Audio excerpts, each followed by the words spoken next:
Hi everyone, welcome back to my channel. So today we are going to do another book review and it's going to be The Missing Half by Ashley Flowers. So we just did her other book. Now I thought it'd be fitting to do a little bit of a review on this one. And might I add, this is probably one of the best books that I've read in a hot minute. I just went through 4 or 5 books. I'm trying to finish up 2 other ones. And this book was so good that I insisted to give it to my boyfriend's mom, who isn't necessarily in love with crime or horror or thriller.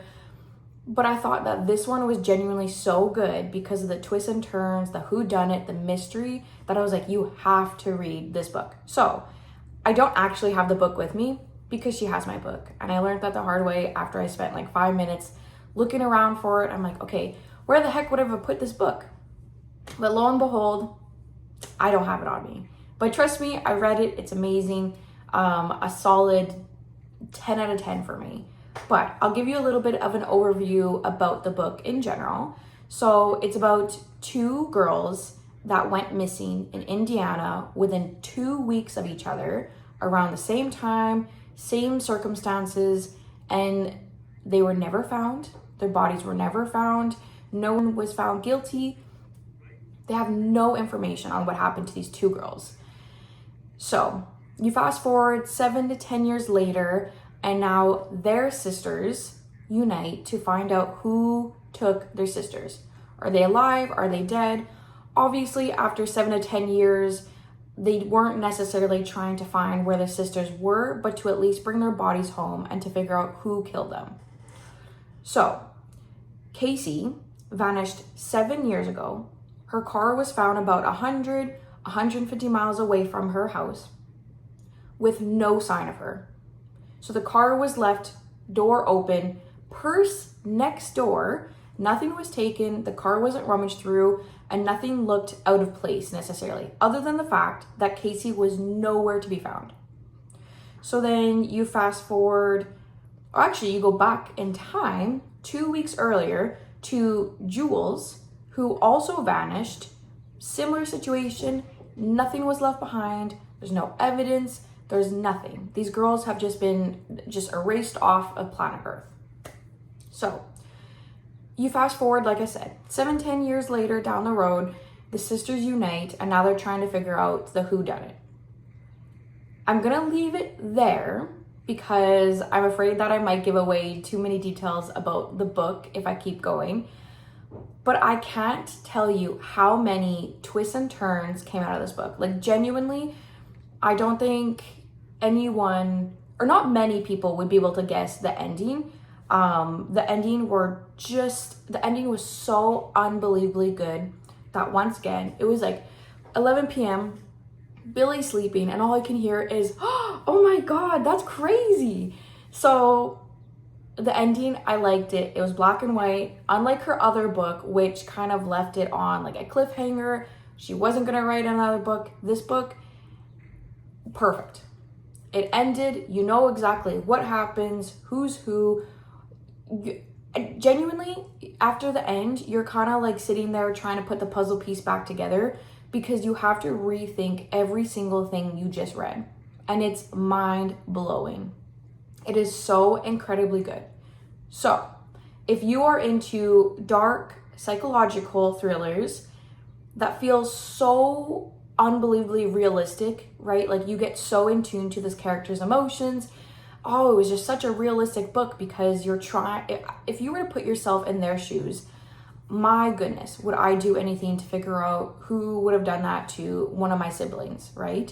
So it's like truly gut-wrenching, and that's why the beginning was so heartbreaking to read, right? Because the sister, Nick, she obviously spiraled quite a bit after her sister vanished.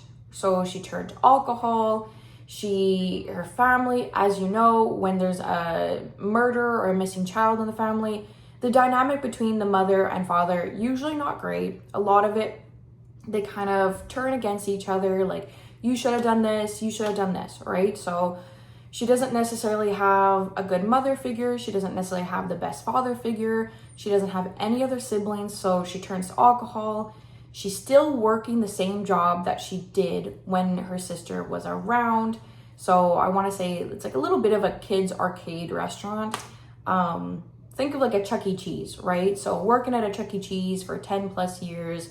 She's an alcoholic. She has a DUI. So just things were not looking up for her, which is why the beginning was really hard to read, because if I lost a sibling in such a horrific way, I also probably would spiral.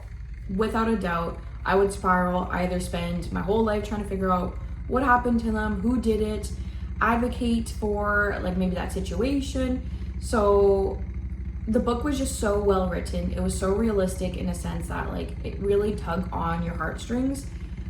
So I recommend it in that capacity, where the thriller, whodunit, mystery.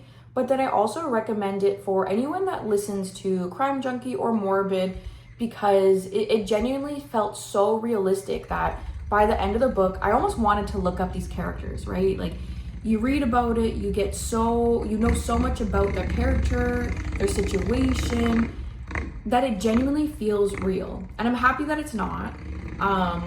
But if you like Crime Junkie or Morbid or Heart Starts Pounding, you need to check out this book.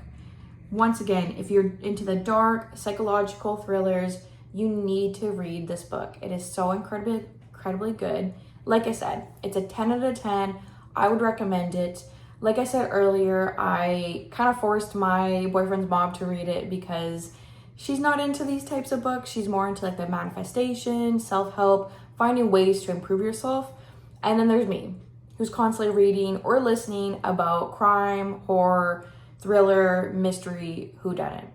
But if you do read this book, please let me know your thoughts. I thought it was absolutely amazing. I'm so happy with how it was written. If you have any other book recommendations that are similar to this book, let me know. I would love to read them. I would love to do a little bit of a review on them, because I am in my reading era. I went the longest time in my life being like, nope, I do not have the time to read. Reading is like a luxury. I genuinely thought that. And to some degree, I do believe that is still true. I'll be starting my university back up in September, so I doubt I'll be able to read like upwards of 6 books in 1 month. So who knows? We'll see what the future holds for me, but I would love some more recommendations. Let me know your thoughts on this book down below, because I would be more than interested to see if people didn't love it or why they liked it. It's probably similar. Let's be real. It's a great book. But thanks for watching. Talk to you later. Bye.